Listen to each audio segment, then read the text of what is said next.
भाई Cody Rhodes ने आज ऐसा कर दिया ना सीन की भाई ट्विटर पर उसकी तारीफें हो रही है, हर तरफ बात हो रही है भाई, ट्विटर पर भी इधर उधर जहां पर भी देखोगे आप कि कोडी रोड्स ने भाई इम्प्रेसिव से भी एक लेवल अप वाली आज चीज करी है स्मैकडाउन के शो में। मतलब लिटरली बंदे को आज बू मिलने स्टार्ट हो गए थे, और बू भी कोई वैसे नहीं हल्के फुल्के वाले भाई, तगड़े वाले बू स्टार्ट हो गए थे उसको मिलने के लिए। एंड हर कोई शौक था इंक्लूडिंग सीना कि भाई ये क्या हो गया, इसको बू मिलने लग गए एंड ऑल। बट भाई उसके बाद जो कोडी रोड्स ने किया, मतलब उसने 1-2 मिनट के अंदर अंदर ना उस बूस्ट को उसने चीयर्स में कन्वर्ट कर दिया। मतलब भाई लिटरली मतलब हेड्स ऑफ है भाई कोडी रोड्स को। एंड ऐसा लास्ट टाइम कब हुआ था भाई, मेरे को तो लिटरली याद नहीं आ रहा है कि लास्ट टाइम कभी किसी सुपरस्टार ने ऐसा कुछ किया हो कि उसको बूस्ट मिले हो सडनली, एंड फिर उस सडनली उसने बूस्ट को चीयर्स में कन्वर्ट कर दिया हो, वो भी 1-2 मिनट के अंदर ही। मतलब लिटरली भाई वो ये बताता है, देखो प्रोमोस की जो लेवल होता है, जो क्वालिटी होती है ना भाई, वो काफी कुछ चेंज कर देती है। और यहाँ पर ये अगर कोडी रोड्स ने आज वो प्रोमो में वो चीजें ना बोली होती और उस इंटेंसिटी के साथ ना बोला होता ना, तो भाई पूरा मैटर ही पलट गया था। मतलब सीना को चीयर्स वगैरह मिलने लग जाती है एंड कोडी रोड्स को पूरी बू मिलने लग जाती है। हालांकि ऐसा हो सकता है रेसलमेनिया वाले शो में, उस पर हम आगे आएंगे, बट पूरे शो पर हम आ जाते हैं। एंड सबसे पहले हम इस पूरे प्रोमो बैटल की बात करते हैं। तो आज क्या होता है कि कोडी रोड्स आते हैं, कोडी रोड्स जैसे भाई माइक लेकर कुछ बोलने वाले होते हैं, जॉन सीना का म्यूजिक हिट होता है और जॉन सीना आते हैं और जॉन सीना बोलते हैं भाई शट अप किड। उसके बाद जॉन सीना बताते हैं कि ये उनका 20वां रेसलमेनिया मैच है और 12वां उनका ये टाइटल मैच है रेसलमेनिया के अंदर। उन्होंने बताया कि भाई ये उनका लास्ट रेसलमेनिया होने वाला है, इसके बाद वो कभी वापस नहीं आने वाले हैं। और वो कोडी रोड्स को बोलते हैं भाई तुम कभी ऐसे बंदे के लिए प्रिपेयर नहीं हो सकते जिसको पता है कि उसका एंड होने वाला है। मतलब कोई बंदा जो कि खत्म होने वाला है उससे फाइट आप कैसे करोगे। मतलब इंटरेस्टिंग ये चीज बोली भाई जॉन सीना ने। उसके बाद फिर जॉन सीना बताते हैं कि लोग सोच रहे हैं कि भाई जॉन सीना रिटर्न कर जाएगा क्योंकि रेसलिंग में तो रिटायरमेंट जैसी चीज होती नहीं है, जो कि लिटरली नहीं होती है। पर जॉन सीना बोलते हैं भाई ऐसा कुछ नहीं है, वो लोग आते हैं वापस जिनको डर लगता है, या जो लोग जो है वो फैंस की उनको जरूरत पड़ जाती है। जब वो जैसी रेसलिंग को छोड़ते हैं, उनको जब क्राउड से वो टेंशन वगैरह मिलनी बंद हो जाती है, तो वो वापस आ जाते हैं क्राउड के लिए, जो फैंस हैं उनके लिए। पर मेरे साथ ऐसा सीन नहीं है, मैं इनकी केयर वेयर इतना कोई करता नहीं हूँ और मेरे पास जो मुझे चाहिए वो सारी चीज है। तो यानी कि लिटरली उनके कहने का मतलब है कि भाई वो वापस नहीं आने वाले रिटायरमेंट से। वैसे ये चीज जॉन सीना ने बोल तो दी है, बट अगर फ्यूचर में वो वापस आ गए, जो कि मुझे पता है, सबको पता है कि कभी ना कभी तो आएंगे ही रेसल करने के लिए, तो ये चीज बैकफायर हो जाएगी। बट एनीवे उसके बाद जॉन सीना बोलते हैं कि भाई जब मैंने एलिमिनेशन चेंबर मैच जीता था ना, तो मुझे लगा था यार कोडी रोड्स को तो मैं हरा ही नहीं पाऊंगा, ये तो मतलब अनबीटेबल है। पर उसके बाद एक ऐसी चीज हुई जब रॉक ने तेरे को एक ऑफर दिया और तूने जब ये बोला कि तू क्राउड के लिए रेसल कर रहा है या फिर तू क्राउड के लिए ये सारी चीजें कर रहा है, तो फिर उस सेकंड मेरे को लगा भाई इसको तो मैं आराम से हरा सकता हूँ, ये बंदा तो मतलब ये मेरे सामने खड़ा ही नहीं हो सकता है, इसको तो मैं आराम से हराने वाला हूँ। तो वो बताते हैं कि किस तरीके से कोडी रोड्स बहुत ज्यादा वीक है, क्योंकि ये फैंस की केयर करता है और ये कभी वो चीज अचीव नहीं कर सकता जो ये करना चाहता है अचीव, क्योंकि ये फैंस के लिए चीजें करता है। आप तभी सक्सेसफुल हो सकते हो या तभी वो चीजें कर सकते हो जब आप इन फैंस की ना सुनो, पर ये क्योंकि सुनता है फैंस के हिसाब से चीजें करता है, तो इसलिए ये जो है वो लूज करेगा। एंड लास्ट में वो ये चीज बोलते हैं कि तू भाई वो रियल वाला चैंपियन नहीं है, तू सिर्फ एक बच्चा है जो कि रियल मैन के वर्ल्ड में आ गया है और तेरे को लग रहा है कि तू बड़ा है, बट एक्चुअली में तू बच्चा ही है एंड तेरे पास बॉल्स नहीं है कि तू लास्ट चैंपियन रियल चैंपियन बन सके। तो उसके बाद जो है वो कोडी रोड्स काउंटर करते हैं इसका। एंड सरप्राइजिंगली यहाँ पर एक चीज ऐसी होती है कि कोडी रोड्स जैसे ही बोलने वाले होते हैं माइक पर, क्राउड जो है वो भाई तगड़ा वाला बू करने लग जाता है कोडी रोड्स को। और वो चीज देखकर मैं भी जब देख रहा था, मेरे को लगा भाई एकदम से ये क्या हो गया। मतलब ठीक है, मैंने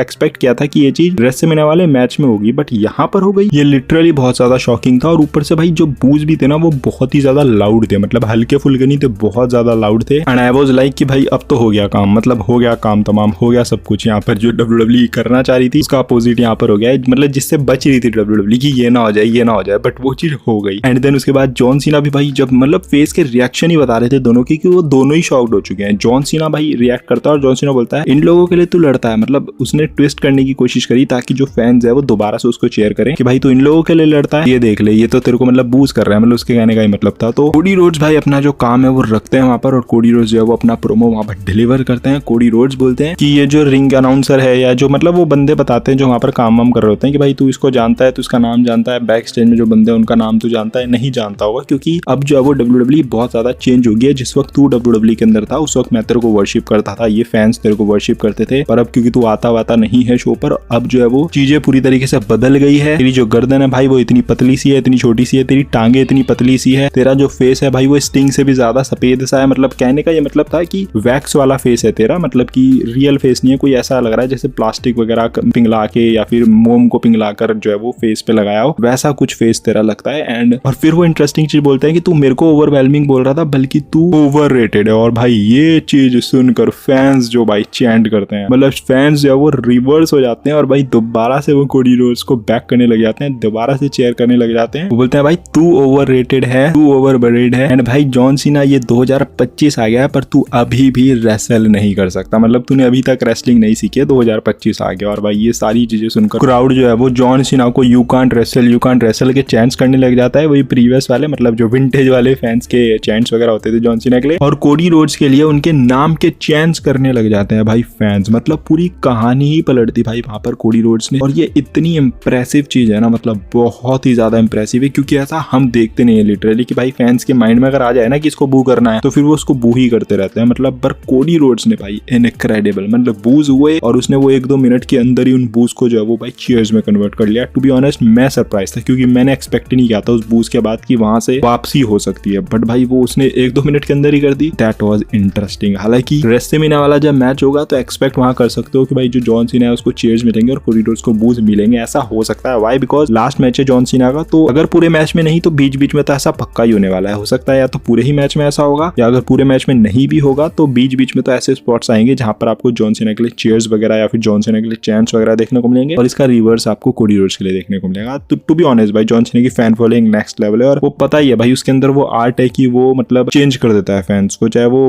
बू हो या जो भी हो, पर फैंस उससे पसंद करते हैं, फैंस उसको प्यार करते हैं, वो बात तो फैक्ट है और वो कोई चेंज भी नहीं कर सकता है। बट कोडी रोड्स के लिए भाई हेड्स ऑफ है। ये चीजें हमने जॉन सीना की तरफ से काफी बार देखी है पहले, मतलब मिनटों में नहीं देखी है मैंने कभी भी किसी से भी कि भाई मिनट में उसने चेंज कर दिया फैंस, बट पूरी राइवलरी के अंदर कई बार देखा है जॉन सीना के लिए मैंने कि भाई उसको किसी राइवलरी के अंदर पहले बूस्ट मिल रहा हूँ, बट आगे चलकर धीरे धीरे जो है उसने उसको चेयर्स में कन्वर्ट कर दिया, बट मोमेंट ही उसी मोमेंट में चेंज करना, वो तो भाई कोडी रोड्स ने इनक्रेडिबल काम करा है। हालांकि इस अगर सेगमेंट पे हम आ जाए तो जैसे ये चीज बोलते हैं कोडी रोड्स तो जॉन सीना बोलता है भाई मुझे तेरे को हराने के लिए ना रेसल करने की जरूरत नहीं, और उसके बाद वो अपना एटीट्यूड एडजस्टमेंट लगाने वाले होते हैं कोडी रोड्स के ऊपर, पहले आंख में उंगली मारते हैं उसके बाद एटीट्यूड एडजस्टमेंट के लिए सेटअप करते हैं, बट पर कोडी रोड्स काउंटर करके उनके ऊपर एक और रोड क्रॉस लगा देते हैं। तो जिस तरीके से एंड हुआ है तो लग रहा है कि भाई यहाँ से तो जॉन सीना को ही जिता रही है डब्ल्यूडब्ल्यूई, चीजें इस तरीके से क्रिएट कर दी है। तो मैं तो एक्साइटेड हूँ भाई मेन इवेंट के लिए। लास्ट में क्या होने वाला है, रॉक की अपीयरेंस, कोई नया बंदा एंटर, मतलब क्या होगा वो देखने के लिए मैं तो बहुत एक्साइटेड हूँ। कह रहा नहीं भाई हम शो पर आ जाते हैं, बाकी जो चीजें हुई है शो पर इसके अलावा सेथ रॉलिंस आज जो है वो शो को किक ऑफ करते हैं एंड सीएम पंक के स्टाइल में वो नीचे बैठ जाते हैं और वो वहां पर बोलते हैं कि भाई हम लोग जो है वो पंक के चैंट्स वगैरह कर रहे थे इतने 6-7 सालों से, बट क्या वो यहाँ पर वो बोलता है कि मैं फैंस के लिए वापस आया हूँ, बट वो यहाँ पर वापस आया, वो तो किसी और कंपनी में वापस आया था, और उस कंपनी में जब उसको बुलाया गया था तो वो वहां इसलिए गया था क्योंकि वहां पर उसको अच्छी खासी रकम दी थी, उसको मतलब भारी भरकम चेक दिया था, और जब वो यहाँ पर भी वापस आया तो वो इसलिए नहीं वापस आया तुम लोगों के लिए, उसको यहाँ पर भी भारी भरकम चेक दिया था, तो तब जाकर वो यहाँ पर वापस आया है। तो वो तुम लोगों की कोई केयर वेयर करता नहीं है जैसा वो प्रिटेंड करता है। फिर वो रोमन रेंज के लिए बोलते हैं, रोमन रेंज का ये है कि रोमन रेंज प्रिटेंड भी नहीं करता है कि वो तुम्हें पसंद करता है या तुम्हारे लिए वो ये चीजें करता है, वो तो लिमिटेड आता है, लिमिटेड करता है चीजें एंड ऑल, प्राइवेट जेट और ये सारी चीजें, वो प्रिटेंड भी नहीं करता है, वो एक्टिंग भी नहीं करता है कि वो तुम लोगों को पसंद करता है या तुम लोगों के लिए ये चीजें करता है। उसके बाद वो फिर लास्ट ईयर वाले रेसलमेनिया वाली स्पॉट की भी बात करते हैं जब वो इंटरफेयर करते हैं मैच में ताकि रोमन रेंज उस मैच को हार जाए। डीन एम्ब्रोस का भी नाम उन्होंने लिया कि किस तरीके से पॉल हेमन जो है वो शील्ड के तीनों मेंबर को लेकर आया था, मेरे को, रोमन रेंज को, डीन एम्ब्रोस को, और उसके बाद फिर हम शील्ड बने थे सीएम पंक के लिए, पर फिर सीएम पंक वहां से चला गया कंपनी से एंड ऑल। तो काफी बातें उन्होंने वो चीज करी एंड इसमें वो बताते हैं कि किस तरीके से वो ये इंश्योर करेंगे कि जो डब्ल्यूडब्ल्यूई है वो सही डायरेक्शन में आगे मूव करे and this is not a prediction, this is a spoiler, ये चीज बोलकर वो यहाँ पर से प्रोमो जो है वो एंड करते हैं। तो इंटरेस्टिंग हाइप अप हूं मैं इस मैच के लिए भी, मजा आएगा इस वाली मेन इवेंट में भी। इसके अलावा Andre the giant memorial battle royal में देखने को मिलता है जिसको कार्मेलो हेज जीत जाते हैं। अभी हर साल होता है, स्मैकडाउन पे होता है, मुझे तो इतना कोई मतलब कोई बड़ी डील ये लगती नहीं है, बट ठीक है कार्मेलो हेज जीत गया तो इतना थोड़ा सा दिख रहा है कि शायद उनके लिए डब्ल्यूडब्ल्यूई आगे कुछ देख रही है, मे बी थोड़ा बेटर उनके लिए बुकिंग हो, तो ठीक है, प्रॉमिसिंग है सुपरस्टार, तो एक्सपेक्ट कर सकते हैं उनके लिए भी अच्छी बुकिंग। बाकी कारियन क्रॉस के लिए सोच सकती थी डब्ल्यूडब्ल्यूई, ऐसा लग भी रहा था मुझे शायद कारियन क्रॉस को जिताएंगे, बट अगेन कारियन क्रॉस के साथ चीजें वैसी नहीं हुई। इसके अलावा Io Sky, Rhea Ripley, Bianca Belair, इन तीनों का भी फेस ऑफ देखने को मिला। फिर वहां पर नियोमी आ गई, उसके बाद फिर नियोमी बियांका ब्लेयर को बोलने लगी भाई तू मेरे रिप्लाई क्यों नहीं कर रही है फोन्स के, कॉल्स के एंड ऑल। फिर जेड कार्गल आ जाती है, फिर ब्रॉल होता है, फिर सारे लोग आपस में भिड़ जाते हैं एंड ईओ स्काई लास्ट में भाई अपना मून सॉल्ट लगाकर जो है वो वहां पर सेगमेंट खत्म करती है। इसके अलावा रैंडी ऑर्टन हमें देखने को मिलते हैं, और जिसकी बात मैंने प्रीवियस प्रेडिक्शन वीडियो में करी थी कि रैंडी ऑर्टन अनाउंस यहाँ पर कर दिया उन्होंने कि नाइट 2 में वो ओपन चैलेंज करने वाले हैं, तो जिसको भी आना है भाई वो आ सकता है। और उसने ये भी चीज एक मेंशन करी वहां पर कि अपना मेडल लेकर आ सकता है। मेडल कौन पहन कर आता है? रूसेव पहन कर आता था, अगर आपको याद होगा, वो कुछ गले में मेडल टाइप पहन के आता था। तो एक्सपेक्ट तो मतलब मैं पहले तो कर ही रहा था, बोला ही था मैंने प्रेडिक्शन में कि रूसेव ही आने वाला है, रूमर्स भी उसी की ज्यादा आ रही है, तो यहाँ से तो कंफर्म ही लग रहा है कि भाई रूसेव ही आ रहा है, मतलब 90% श्योर है कि रूसेव ही आ रहा है रैंडी ऑर्टन को फेस करने के लिए रेसलमेनिया नाइट 2 में। इसके अलावा शो पर कुछ और कोई बहुत ज्यादा तगड़ा नहीं था, मतलब छोटे मोटे सेगमेंट्स थे, उसके बारे में हम ज्यादा फालतू बात करेंगे नहीं। तो यही था जो शो था पूरा ओवरऑल बढ़िया वाला। बाकी आप बताओ कमेंट सेक्शन में अपने